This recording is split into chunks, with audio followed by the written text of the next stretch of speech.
At approximately 2:30 a.m. this morning, we were called to the 1700 block of 11th Avenue Southwest for a check on the welfare complaint of a woman who was screaming and acting erratically, pounding on windows of nearby vehicles and the front door of an apartment building. As officers arrived on scene, they were confronted by a woman allegedly carrying weapons. Shortly after arrival, events escalated and a one-year member of the Calgary Police Service discharged her service firearm.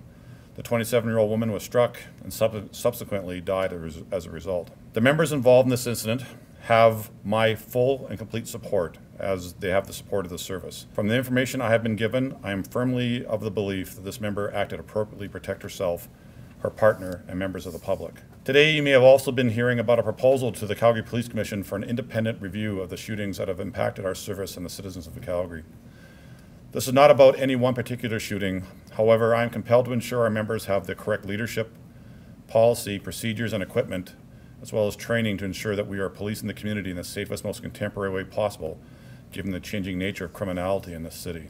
We understand the significant impact these shootings have on our members and on the public, and we need to ensure that we are doing everything we can to reduce the number of incidents in which officers are put into positions to use lethal force. Without going into a real deep analysis, is a real changing trend in criminality in the city. The sort of motivating factors behind so much of the crime that we're experiencing has to do with the presence of methamphetamine, the presence of opioids in the city, and the sort of the modus or crimes around those drugs.